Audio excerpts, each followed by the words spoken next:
Hello बच्चों, स्वागत है आप सभी का एटॉमिक स्ट्रक्चर सीरीज के नेक्स्ट पार्ट में। और आज का पार्ट बहुत ही नॉलेजफुल और बहुत ज़्यादा इंपॉर्टेंट है। एटॉमिक स्ट्रक्चर के जो क्वेश्चन आते हैं, होम एग्जाम हो या कंपटीशन एग्जाम हो, 70% न्यूमेरिकल इधर से ही सेटअप रहते हैं, या 70% क्वेश्चन जो बनते हैं वो आज के टॉपिक से रिलेटेड रहेंगे। मतलब अगर आज का टॉपिक आपको नहीं आया समझ में, तो आगे जो भी टर्म आएंगे उनको आप क्लियर कर नहीं पाओगे। और उसके साथ साथ आपको मैं धन्यवाद देना चाहूँगा, क्योंकि चैनल आप देख रहे हैं 1K हो चुका है। और इसी तरीके से आप चैनल के साथ जुड़े रहिए और सपोर्ट करिए कि आपके चैनल और आगे ग्रोथ करें। और मैं कोशिश करूँगा कि अब से आपको जो भी कंटेंट मिल रहा था वो और बेटर फॉर्म में मिले और ज़्यादा से ज़्यादा नॉलेज मैं आप लोगों को दे सकूँ। देखो, इस समय कोई काम नहीं, लेकिन एक काम जरूरी है, वो आपका परम कर्तव्य है कि आप हमारे चैनल को देखें, जो भी चीज़ें आपको बताई जा रही हैं उसके अकॉर्डिंग चलें और अपना नोट्स जरूर बनाते चलें, क्योंकि ये आपका सेल्फ नोट्स है जो आपके आगे बहुत काम आएगा। नोट्स की देखिए बहुत जरूरत होती है। आप कितना किताब पढ़ोगे, कितने टॉपिक को करोगे, बड़ी प्रॉब्लम होती है बुक से पढ़ने में। नोट्स इज बेस्ट, नोट्स सबसे अच्छा होना चाहिए। और अपने तरीके से बढ़िया नोट्स बनाइए, वीडियो लेक्चर देखिए, मैं आपको PDF नोट भी प्रोवाइड करता हूँ, उससे भी फायदा लीजिए। और अगर कहीं प्रॉब्लम होती है कुछ, तो आप कमेंट सेक्शन में मुझे बता सकते हैं कि सर इस टॉपिक में कुछ प्रॉब्लम थी, तो मैं कोशिश करूंगा कि उसको अपने वीडियो के थ्रू सॉर्ट आउट करूं। तो चलिए आज का वीडियो लेक्चर स्टार्ट करते हैं। आज जितना भी टॉपिक मैं पढ़ाने की कोशिश करूंगा वो सारा टॉपिक मैं एक बहुत ही इंपॉर्टेंट टर्म को समझाने के लिए पढ़ाऊंगा, that is quantum number. Quantum number आपको पढ़ने से पहले आपको ये सारे टर्म का मतलब मालूम होना चाहिए। जैसे स्टार्ट करता हूं मैं 4 टर्म्स जो बहुत ज्यादा पूछे जाते हैं, जिनका मैं नाम लिख रहा हूं: shell, subshell, orbit and orbital. ये 4 टर्म बहुत बार आपको कंफ्यूज करते हैं और बहुत बार क्वेश्चन में रिपीट करते हुए दिखाई देंगे कि सेल, सबसेल, ऑर्बिट और ऑर्बिटल। देखो भाई, आप ऐसे समझो कि जैसे आप घर देखते हो, घर को मैं सपोज करता हूं यहां पर एटम लाइक अ हाउस। अब जैसे हाउस में ढेर सारे कमरे होते हैं, हर कमरे का अलग अलग काम होता है, उसी तरीके से एटम के अंदर भी ये सब किसी तरह काम कर रहे हैं, एज अ रूम, कमरे की तरह काम कर रहे हैं। तो आइए समझते हैं इन सबका क्या मतलब है। सबसे पहले हम लोग हिंट डालेंगे सेल, कि सेल क्या होता है। तो समझो ध्यान से, shell is an outer part of an atom. एक एटम का जो बाह्यतम भाग आपको दिखाई देता है बाहर से, वो कौन होता है? That is shell. क्या होता है? सिंपल सा मतलब इसका। एंड डिनोटेड बाई, इसको हम लोग डिनोट करेंगे, denoted by small n. Small n से इसको डिनोट करेंगे। For every new value of n we find new shell. जैसे जैसे अपने को नए नए वैल्यू मिलेंगे एन के, अपने को सेल भी क्या होंगे? नए नए मिलेंगे। We find new shell. अब एन की वैल्यू स्टार्ट कहां से करेंगे? हम लोग 1 से स्टार्ट करेंगे और आगे प्रोसीड कर देंगे, ठीक है। अब देखो क्या करते हैं, यहां लिखते हैं एन की वैल्यू और यहां लिखते हैं सेल। अगर एन की वैल्यू 1 आई तो सेल आ जाएगा आपका के सेल। क्या आ जाएगा? के सेल। अगर एन की वैल्यू 2 आई तो दैट इज एल सेल, और 3 आई तो एम, 4 आया तो एन। इसी तरीके से हम क्या करेंगे, नए एन वैल्यू के लिए नए सेल को बना देंगे, ठीक। ये आप नोट कर लीजिएगा। चलिए, ये तो हो गया सेल। अब बात करते हैं सबसेल, कि सबसेल क्या होता है। तो देखते हैं भाई सबसेल क्या है। अब सबसेल देखते हैं, तो कमरे के अंदर कमरे जैसे होते हैं वैसे भी क्या है, सेल के अंदर अब पढ़ेंगे हम लोग सबसेल। देखो, सबसेल का डेफिनेशन हो गया, subshell is a sub division of shell for electrons. Electrons के लिए एक स्पेशल पार्ट की बात करें, that is subshell. Electron subshell में होंगे, ठीक है। तो सबसेल को डिनोट कैसे करते हैं? Subshell denoted by S subshell, P subshell, D subshell,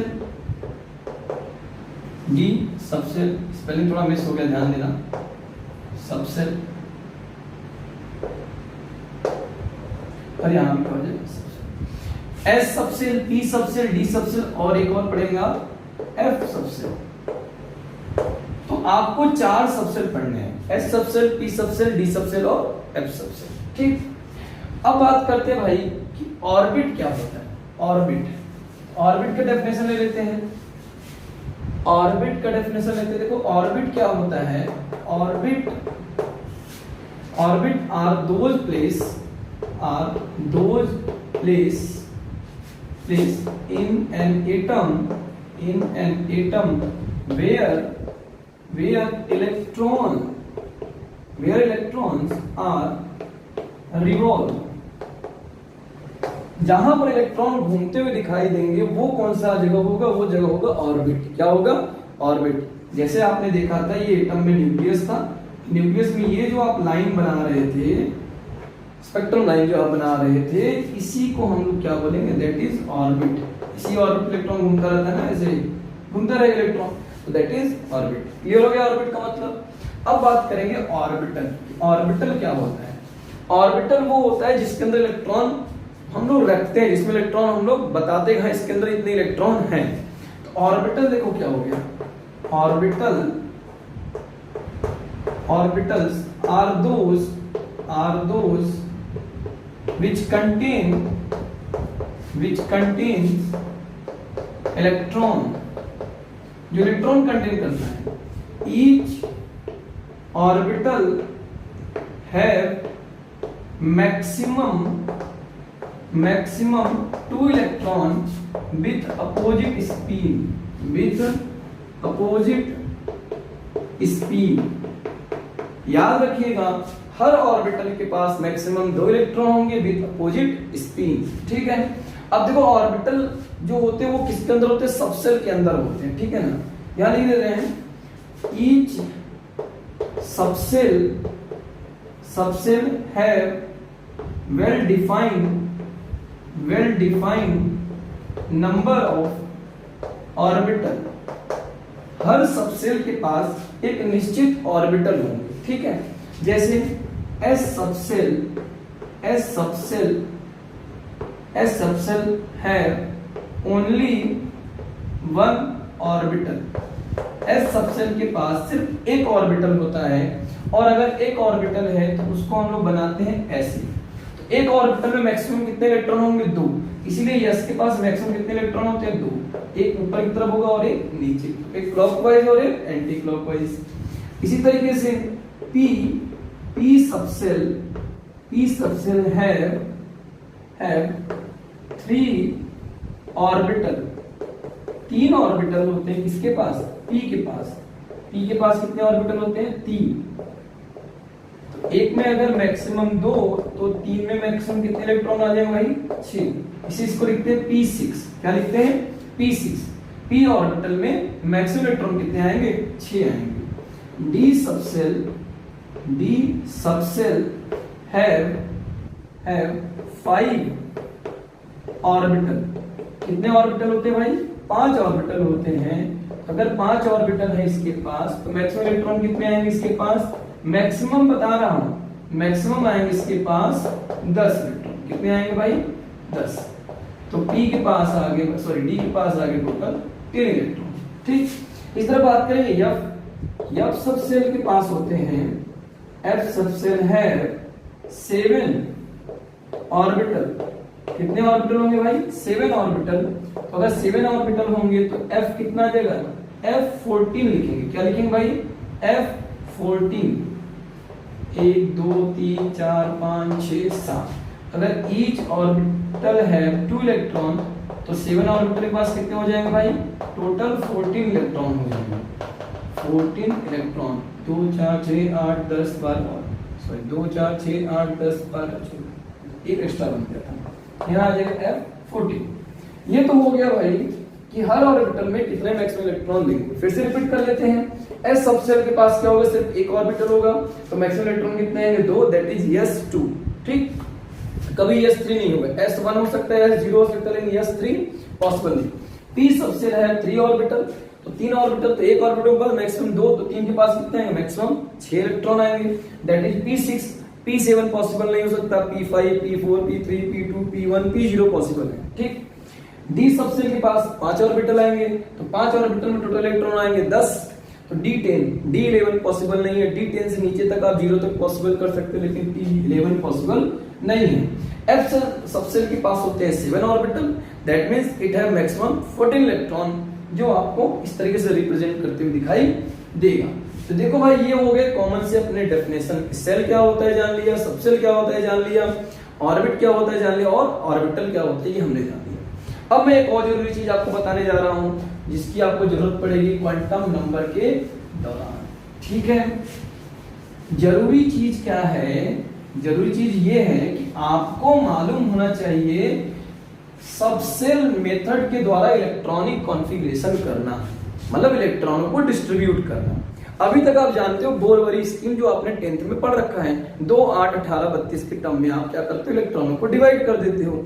लेकिन जैसे जैसे एटॉमिक नंबर बढ़ेगा, उनका डिवीजन कर पाना क्या हो जाएगा, आपके लिए कॉम्प्लेक्स हो जाएगा, थोड़ा सा दिक्कत हो जाएगा।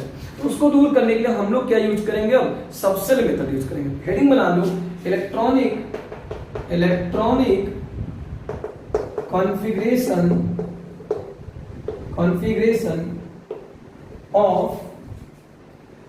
of electron by subcell method,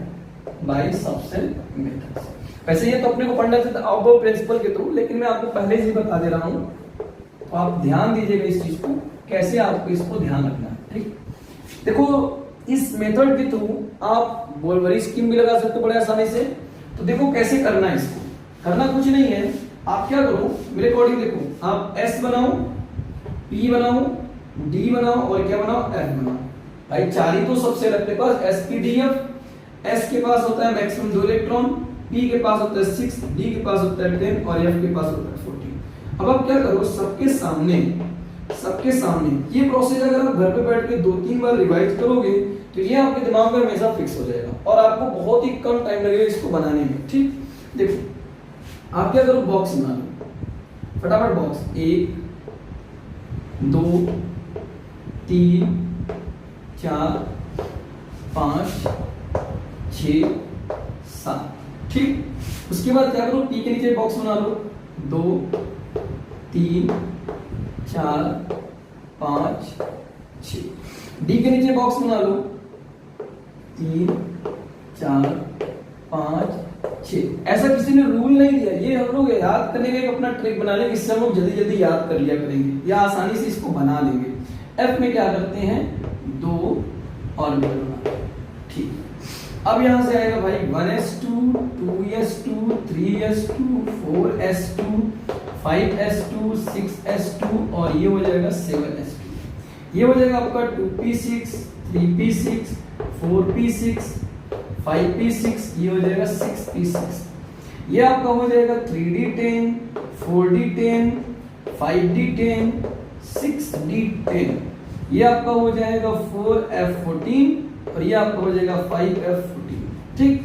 अब आप देखो क्या करना है, आपको एंटर कैसे करना है, आपको एंटर करना है यहां से, ठीक है, और यहां से आपको यहां नहीं चलना है, इसके बाद आपको वापस आना है, फिर आपको एंटर करना है कहां, आपको एंटर करना है ये इधर ऐसे 1s2, 2s2, फिर आपको वापस आना है, आपको इस बार एंटर करना है कुछ ऐसे 1s2, 2s2, 2p6, 2p6, 3s2, फिर आपको वापस आना है और इस बार आपको एंटर करना है कुछ ऐसे 3p6, 4s2, फिर आपको वापस आना है और आपको एंटर करना है ऐसे 3d10, फिर आपको 4p6, फिर आपको जाना है 5s2, फिर आपको इधर से वापस आना है इस तरीके से और आपको फिर से ये ऐसे जाना है इस तरीके से। उसके बाद आपको पहुंच जाना 6s2 तक, यहां से फिर से आपको वापस आना है और वापस आना आपको यहां से एंट्री करनी है, यहां से आप इधर से ऐसे एंटर करते हुए जाएंगे और पहुंच जाएंगे 7s2 तक। उसके बाद आपको यहां से वापस आना है और ये आपको जाना है यहाँ इस तरीके से। इस तरीके से आप आगे तक प्रोसीड कर सकते हैं। तो ये हो गया तरीका इलेक्ट्रॉनिक कॉन्फ़िगरेशन करने का। मतलब आपको करना क्या है, 1s2, 2s2, 2p6, 3s2, 3p6, 4s2, 3d10, 4p6, 5s2, फिर 4d10, 5p6, 6s2, इस तरीके से आपको इलेक्ट्रॉनिक कॉन्फ़िगरेशन करना है। मान लो आपके पास कितने इलेक्ट्रॉन है, 20 इलेक्ट्रॉन है, तो 20 इलेक्ट्रॉनों को बांटना है, तो आप क्या करोगे, 20 इलेक्ट्रॉन गिनोगे भाई, 2 4 6 4 10, 2 12 6 18, तो 20 यहां तक पहुंचना है आपको। तो 1s2, 2s2, 2p6, 3s2, 3p6, 4s2 हो गया कॉन्फ़िगरेशन आसानी से। तो इस तरीके से आप किसी का भी कॉन्फ़िगरेशन बहुत आसानी से कर सकते हो, चाहे उसका एटॉमिक नंबर कितना भी दिया हो। देखो कैसे लिख सकते हैं भाई, इसका ऑर्डर लिखने का होता है कुछ इस तरीके से, 1s2, फिर आएगा आपका 2s2, फिर आपका आएगा 2p6, फिर आपका आएगा 3s2, फिर आपका आएगा आपका 3p6, फिर आपका आ जाएगा 4s2, फिर आपका आ जाएगा 3d10। देखो भाई मैंने 30 तक का लिख दिया, जिंक तक का। देखो भाई जिंक 2 2 4 6 4 10 2 12 18 2 20 10 30 जिंक तक का होगा। इतना तो आपको हमेशा पता होना चाहिए जिंक तक का, 1s2, 2s2, 2p6, 3s2, 3p6, 4s2 और 3d10। ठीक, उसके आगे आप कर सकते हो इसको देख करके। ये आपको समझ में आया होगा किस तरीके से आप सबसेल मेथड के थ्रू निकाल सकते हो क्या, इलेक्ट्रॉनिक कॉन्फ़िगरेशन। अब आप यहाँ से सेल मेथड भी निकाल सकते थे। कैसे, पहले वाले सेल में कितना है, ये जो नंबर है क्या, ये नंबर बता रहा है नंबर ऑफ सेल। पहले सेल में कितने इलेक्ट्रॉन आएंगे, 2, दूसरे सेल में कितने इलेक्ट्रॉन दिख रहे हैं आपको, 8, तीसरे सेल में कितने दिख रहे हैं भाई, 6 2 8 8 10 18, चौथे सेल में कितने दिख रहे हैं भाई, 2। अगर आप जिंक को करते बोर वाली स्कीम से तो यही तो आता, 2 8 18 2, ये आता ना भाई, 8 2 10 10 और ये आपका 20 10 30, ये हो जाता। अगर आपको ये मेथड आ रहा है तो आप कोई भी मेथड बता सकते हो, ये आपको जरूर ध्यान देना। ये तो हो गया भाई सबसेल मेथड से इलेक्ट्रॉनिक कॉन्फ़िगरेशन करना। अब हम लोग चलते हैं किसकी तरफ, अब हम लोग पढ़ेंगे कि भाई जो अपने पास आपने ऑर्बिटल बताया, उस ऑर्बिटल का शेप कैसा होता है। तो शेप ऑफ ऑर्बिटल्स रेडी करा लेंगे भाई, शेप ऑफ ऑर्बिटल्स, इसको नोट करिए, फिर शेप ऑफ ऑर्बिटल्स की तरफ चलते हैं। चलो, शेप ऑफ ऑर्बिटल्स, हेडिंग अपना है शेप ऑफ ऑर्बिटल्स। देखो sir, shapes of orbital heading हो गया अपना ऑर्बिटल्स। तो कुल ऑर्बिटल कितने भाई, 4 ऑर्बिटल, s p d और f। s ऑर्बिटल का शेप देखो, s ऑर्बिटल्स का शेप होता है, इट है स्फेरिकल शेप। कैसा शेप है इसके पास भाई, स्फेरिकल, मतलब s का शेप ऐसे होता है। ये हम एक्सिस दिखा दे रहे हैं, इसमें कुछ इस तरीके से एक्सिस होंगे, that is x axis, it is y axis and this is the z axis. तो स्फेरिकल फॉर्म होता है किसका, s का। s ऑर्बिटल है स्फेरिकल शेप, बड़ा आसान, इस पे याद रखिएगा, s ऑर्बिटल का हमेशा स्फेरिकल शेप होता है। p ऑर्बिटल देखो भाई, p ऑर्बिटल का शेप देखते हैं। p ऑर्बिटल के पास होते हैं टोटल 3, तो भाई this is the px py and this is the pz। देखो px py pz कैसे बनता है, तो px और py और pz बनाना, ठीक। This is the x y and z। px का मतलब हो गया px, this is the px। p का जो p ऑर्बिटल का जो शेप होता है वो डंबल होता है। कैसा होता है, डंबल। यहां लिख दे रहा हूं, p orbital have dumbbell shape, dumbbell shape होता है, दैट इज लाइक दिस। इस तरीके का शेप होता है किसका, p ऑर्बिटल का। तो ये हमने किसका बनाया, this is the px। py का बनाना है अपने को, तो क्या करेंगे, ये हो गया x एक्सिस, ये हो गया y एक्सिस और ये हो गया अपना z एक्सिस। अगर अपने को py बनाना है तो py का शेप कुछ इस तरीके से आएगा, दिस इज द py, ये हो गया py। अपने को अगर pz बनाना है, pz देखो कैसा हो जाएगा, pz अपने पास हो जाएगा, ये आपका हो गया x एक्सिस, ये आपका हो गया y एक्सिस और ये आपका हो गया z एक्सिस। तो आपका z बन जाएगा भैया कुछ इस तरीके से, ये आपका हो गया किसका, pz का। ये हो गया अलग अलग ऑर्बिटल का हमने क्या बना दिया, शेप बना दिया, px py और pz। चलो अब बात करेंगे d का। तो देखो d का, अच्छा एक और बात कर लेते हैं, अगर p का एक साथ दिखाना हो, p ऑर्बिटल का एक साथ ऐसे भी दिखा सकते हैं। इसकी जरूरत पड़ेगी आपको कब, जब आप केमिकल बॉन्डिंग पढ़ेंगे, वहां पर आपको इसकी जरूरत बहुत पड़ने वाली है। x y and this is the z. आप इसको बना सकते हो p x p y and p z, ये आप बना सकते हो साथ में। This is the p x, this is the p y, this is the p z. चलो ये हो गया पी ऑर्बिटल। अब बात करेंगे डी ऑर्बिटल का।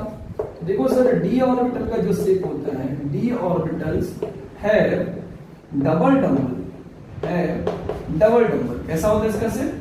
डबल डंबल होता है। और देखते हैं डबल डंबल का मतलब हो गया, अगर एक डंबल ऐसे है तो दूसरा डंबल ऐसे होगा। ये आपको किसका शेप होगा? ये होगा डी ऑर्बिटल का। तो देखो डी के पास होते हैं टोटल 5 ऑर्बिटल। डी सबसेल के पास होते हैं total 5 orbital, first, second, third and ये 2 5, ठीक है। इसका नाम होता है d x y, d y z, d z x, d x square minus y square and d z square. ये 5 ऑर्बिटल हो गए किसके? डी के। अब इन पांचों को क्या करते हैं हम? शेप बनाते हैं और बनाते हैं शेप इसका। पहले बात करेंगे डी एक्स वाई की। तो डी एक्स वाई का जो शेप होगा, this is the x axis and this is the y axis. D x y का शेप हो जाएगा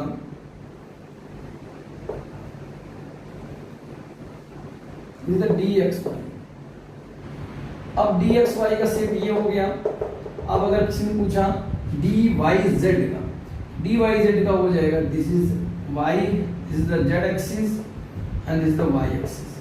तो इसका हो जाएगा कुछ इस तरीके से, डबल डबल की फॉर्म में। आपको बस ध्यान देना है, इसका जब यूज होगा तो मैं बताऊं किस तरीके इसका यूज करना है, ठीक। ये तो हो गया आपका डी वाई जेड। अब अगर आपको बनाना है D z x, D z x का भी आसान हो जाएगा। ये आपका हो गया एक्स एक्सिस, ये आपका हो गया जेड एक्सिस। तो ये आपका हो जाएगा डबल डबल कुछ इस तरीके से, ठीक है। ये आपका बन गया किसका भैया? D z x. चलिए, ये तो भाई हो गया, समझ में आ गया d x y, d y z और d z x.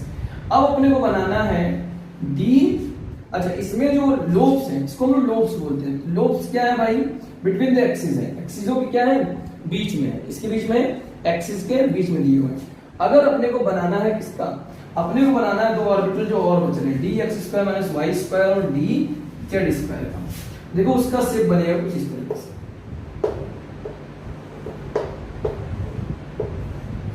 D x square minus y square. अगर अपने को शेप बनाना है, ये बनेगा this is the x axis, this is the y axis, this is the z axis. ये बनेगा कुछ इस तरीके से, ये हो जाएगा ऑन द एक्सिस।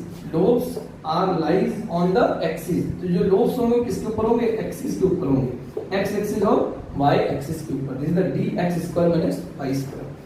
अब जो डी जेड स्क्वायर का आपको याद रखना है, वो डी जेड स्क्वायर का जो शेप है कुछ इस तरीके से बनता है, ये बनेगा। और यहां पर क्या होगा? यहां पर आपका हो जाएगा कुछ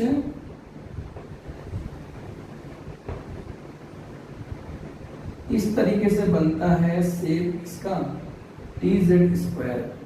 this is the shape of circular, ऐसे सर्कल के टाइप में होगा। ये आपका शेप बनता है किसका? D z square, D z square. इस तरीके से हो गया किसका शेप भाई? डी ऑर्बिटल का शेप हो गया। भाई देखो एफ ऑर्बिटल का शेप हम लोग नहीं बना पाते क्योंकि उसका शेप बहुत ही ज्यादा क्या होता है? कॉम्प्लेक्स होता है, ठीक। तो यहीं तक का अपने को जानना था, वो हम जानते हैं। अब हम बात करेंगे किसकी? अब हम बात करेंगे क्वांटम नंबर की, जिसके लिए ये सारे टर्म हम क्या कर रहे थे? पढ़ रहे थे। चलिए हेडिंग लगाते हैं हम लोग, क्वांटम नंबर। क्वांटम नंबर क्या होता है? What is quantum number? देखो एक क्वांटम नंबर क्या होता है? Quantum number is a set of number, या हम बोल सकते हैं quantum number is a set of 4 number. 4 नंबरों का क्या है? एक समूह है, जिसे हम लोग किसके नाम से जानते हैं? Quantum number. लिख सकते हैं भाई quantum number, quantum numbers is a set of 4 numbers. 4 नंबरों का समूह, नंबर्स। हाँ, कौन कौन से भाई? दैट इज पहला पहला है आपका principal quantum number, principal quantum number. दूसरा है आपका एजीमुथल क्वांटम नंबर। सर इसको हम लोग सेकेंडरी क्वांटम नंबर ही बोलते हैं, एजीमुथल क्वांटम नंबर। बहुत नाम है इसके एजीमुथल क्वांटम नंबर के। तीसरा आपको पढ़ना है magnetic quantum number, magnetic quantum number. और लास्ट में आपको पढ़ना है चौथा स्पिन क्वांटम नंबर। आगे की जितनी भी थ्योरी आप पढ़ेंगे सारी थ्योरी क्वांटम नंबर के थ्रू ही क्या होंगी, डील की जाएंगी।